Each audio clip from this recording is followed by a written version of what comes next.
Hi friends, welcome to Bharadwaj study circle. నేను మీ సునీంద్రాని. ఈరోజు మళ్ళీ మీ ముందు రావడం జరిగింది. వాటికి గల కారణం ఏంటంటే, మీరందరూ కూడా చాలా వరకు మీ thumbnail గమనించే ఉంటారు.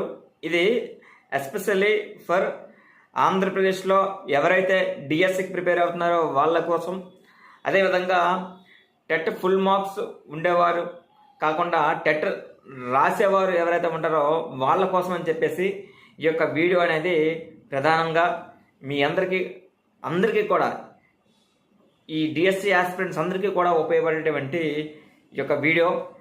ఎందుకు అని అనుకున్నట్లయితే, ఇక్కడ మీకు డిఎస్సి నోటిఫికేషన్ అనేది దగ్గరలోనే రాబోతుంది.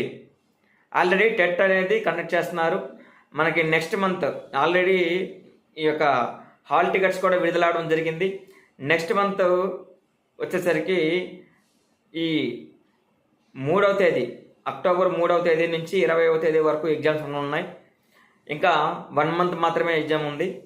కాబట్టి నేను అనుకుంటుంది ఏంటంటే, ఇక్కడ మీ అందరికీ కూడా బిట్స్ రూపంలో టెట్కి ఇద్దామని అనుకుంటున్నాను. ఓకే, యూట్యూబ్ ప్లాట్ఫామ్లో ఈ 1 మంత్ కూడా దానికి ఓకే అని అంటే ఎవరైనా సరే ఇక్కడ మీరు మెసేజ్ పెట్టవచ్చు. ఓకే, కామెంట్ బాక్స్లో కామెంట్ చేయండి. మీకు ఈ టెస్ట్ సిరీస్ అనేది కండక్ట్ చేయడం అనేది జరుగుతూ ఉంటుంది. ఓకే, అయితే విషయంలోకి వెళ్దాం. ఓకే, ఈ డిఎస్సి నోటిఫికేషన్ అనేది ఎప్పుడు రాబోతుంది, ఏంటి, దాని యొక్క ఎన్ని పోస్టులకు గాను విడుదలవనుంది. ఓకే, అదేవిధంగా అన్ని పోస్టులు కూడా ఒకేసారి ఫిల్ చేస్తారా లేదా అనేటటువంటి వాటి విషయాలన్నింటినీ కూడా తెలుసుకునే ముందుగా మీకైతే మాత్రం అందరూ కూడా తెలుసుకోవాల్సినటువంటి విషయాలు కొన్ని ఉన్నాయి. Current affairs. ఓకే, ఇందులో ఆల్ కాంపిటేటివ్ ఎగ్జామ్స్ చూసేవారు, గ్రూప్ 2, గ్రూప్ 1 వారు అందరూ కూడా చూసేవాళ్ళు కూడా ఇక్కడ కరెంట్ ఎకానమీ అనేది, కరెంట్ సైన్స్ అండ్ టెక్నాలజీ అనేది కూడా చాలా ఇంపార్టెంటే. కాబట్టి ఇక్కడ మీకు కరెంట్ అఫైర్స్లో కూడా యూజ్ అవుతుంది. కాబట్టి ఇక్కడ మనం చెప్పేసుకునే అంశం ఏంటంటే గూడ్స్ అండ్ సర్వీసెస్ ట్యాక్స్ అండి. ఇక్కడ మనకి మొన్న ఈ యొక్క గడిచిన ఆగస్టు మంత్ సంబంధించినటువంటి డేటా మనకు రావడం జరిగింది. జిఎస్టీ వసూళ్లు అనేవి గడిచిన ఆగస్టు మంత్లో మనకి ఈ యొక్క 2024 ఆగస్టు చూసినట్లయితే 1.75 లక్షల కోట్ల వరకు నమోదైందండి. ఓకే, అదేవిధంగా ఇక్కడ జూలై 2024 కంటే కూడా తక్కువగానే నమోదైందని చెప్పేసి మనం ఇక్కడ చెప్పుకోవచ్చు. ఓకే, ఇక్కడ గత సంవత్సరం ఆగస్టుతో పోల్చుకుంటే ఎక్కువగా నమోదైందని చెప్పేసి మనం తెలుసుకోవచ్చు. అంటే ఇక్కడ చూడండి, ఈ విధంగా క్వశ్చన్ ఫ్రేమ్ చేసే విధానం కూడా మారుతుంది. కాబట్టి మారుతున్న ప్రశ్న పత్రాల సరళిని అనుసరించి మనం కూడా చదువుకోవాల్సిన అవసరం ఉంటుంది. కాబట్టి ఇక్కడ చూడండి, ఈ జిఎస్టీ అనేది ఆగస్టు మంత్ సంబంధించి గత సంవత్సరం కంటే కూడా వసూళ్లు పెరిగాయి, లేకపోతే జూలై మంత్ 2024 కంటే ఈ సంవత్సరం 2024 ఆగస్టు మంత్లో వసూళ్లు పెరిగాయి అనేటువంటి క్వశ్చన్లు అయితే మనకి వచ్చేటటువంటి అవకాశం అయితే ఉంటుంది. కాబట్టి ఇక్కడ క్లారిటీగా చూడండి, 2023 జూలైలో చూసుకున్నట్లయితే జిఎస్టీ వసూళ్లు ఎక్కువగా ఉన్నాయి కదా. అయితే ఇప్పుడు 2024 ఆగస్టులో చూసుకున్నట్లయితే జిఎస్టీ వసూళ్లు అనేవి వాటికంటే కూడా మెరుగ్గా ఉన్నాయి.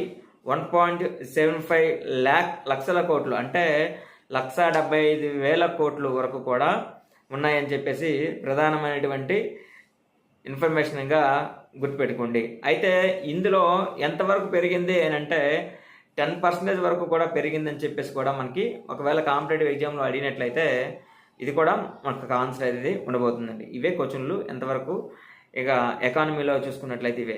అయితే మనకి ఈ సంవత్సరం దేశీయ వ్యాపార కార్యకలాపాల ద్వారా మన దేశంలో జిఎస్టీ వసూళ్లు చూసుకున్నట్లయితే 9.2% అనేది పెరిగింది. 9.2% పెరిగి 1,25,000 కోట్ల వరకు కూడా ఈ యొక్క జిఎస్టీ వసూళ్లు చేరడం అనేది జరిగిందండి.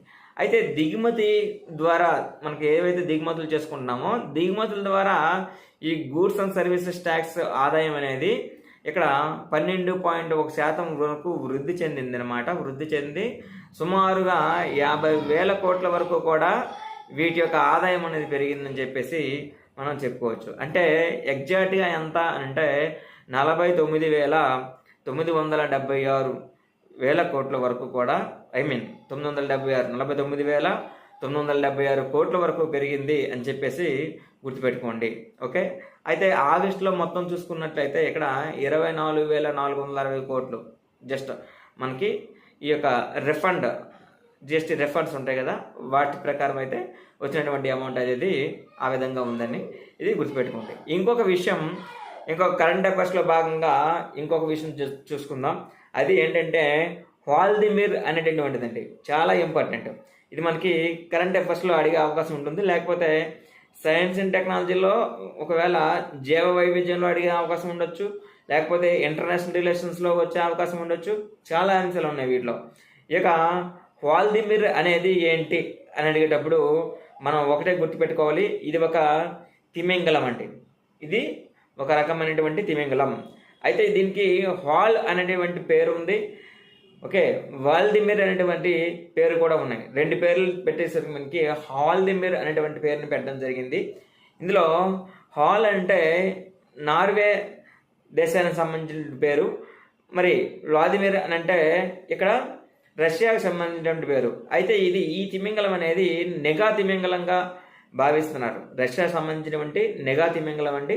దీన్ని 2019 సంవత్సరంలో కనుగొనడం జరిగింది. అది ఎందుకు ఇప్పుడు వార్తల్లో ఉందనంటే అది మరణించిందండి. ఓకే, అది మరణించింది. అయితే ఈ తిమింగలం యొక్క పొడవు 14 అడుగులు అయితే ఉంటుంది. అదేవిధంగా 2,700 పౌండ్ల యొక్క బరువు అనేది కలిగి ఉంటుందండి. ఇది ఒక నెగా తిమింగలంగా భావించారు. ఇది రష్యా యొక్క నెగా తిమింగలంగా కూడా దీనికి పేరుంది. కాబట్టి ఇది చనిపోవడం అనేది చాలా బాధాకరం అని చెప్పేసి ఇక ఇరు దేశాలు కూడా బాధని వ్యక్తపరుస్తున్నాయి. నార్వే, అదేవిధంగా రష్యా దేశాలు. ఈ తిమింగలం అనేది మనకి ఇక్కడ చాలా ఇంపార్టెంట్. జీవ వైవిధ్యంలోను, అదేవిధంగా ఏదైతే కరెంట్ అఫైర్స్ ఉందో కరెంట్ అఫైర్స్లోను, ఇంటర్నేషనల్ రిలేషన్స్లోను మనకి చాలా ఇంపార్టెంట్గా భావించాలి. అయితే మీకు మనం ఇప్పుడు ఇన్ఫర్మేషన్లోకి వెళ్దాం. ఏంటి అని అనుకున్నట్లయితే ఇక్కడ డిఎస్సి నోటిఫికేషన్ ఎప్పుడు అనేటటువంటి వాటిని మనం వివరించుకుందాం. ఇక్కడ నవంబర్లో మనకి టెట్కి సంబంధించినటువంటి రిజల్ట్స్ అయితే వచ్చే విధంగా ఉన్నాయి, విడుదల చేస్తారు. అదేవిధంగా ఇక్కడ డిసెంబర్ నుంచి కూడా ఇక ప్రక్రియ ఏదైతే ఉంటుందో అప్లికేషన్ ప్రక్రియ అనేది మొదలవనుంది. ఓకే, అని మ్యాక్సిమం సమాచారం అనేది డిసెంబర్ నుంచి మొదలవనుందండి. ఓకే, డిసెంబర్లో మొదలైతే మనకు ఇక్కడ 3 నెలల వరకు కూడా సమయం ఇచ్చేటటువంటి అవకాశం అయితే ఉంటుంది. ఇక్కడ మీకు చూసుకున్నట్లయితే మార్చి నెలలో ఎగ్జామ్స్ అనేవి కండక్ట్ చేసే విధంగా ప్రస్తుత ప్రభుత్వం అనేది నిర్ణయాలు తీసుకునే విధంగా ముందుకు వెళ్తుంది అని చెప్పేసి నాకు వచ్చినటువంటి సమాచారాన్ని మీకు అందించడం అనేది జరిగింది. Okay, clear. అయితే ఇక్కడ నేను మీకు డైలీ ఇక్కడ టెట్కి సంబంధించి ఇంకా 1 మంతే ఉంది కాబట్టి టైము, టెట్కి సంబంధించి ఓకే బిట్స్ మీకు ఈ యొక్క వీడియోస్ రూపంలో కావాలి లేకపోతే వద్దా అనేటువంటి వాటిని ఓకే మీరు ఈ కామెంట్ రూపంలో తెలియజేసినట్లయితే మీకు వాటికి సంబంధించినటువంటి బిట్స్ కూడా మీకు టెస్ట్ సిరీస్ కూడా మీకు కండక్ట్ చేస్తాను. ఓకే, అందరూ కూడా ఈ యొక్క వీడియోని లైక్ చేయండి, షేర్ చేయండి. ఇంకోటి సబ్స్క్రైబ్ అయితే మొత్తం చేసుకోండి. All TET and DST aspirants కూడా ఉపయోగపడుతుంది ఇక్కడ నుంచి. Okay, thank you very much and all the very best. Okay, thank you.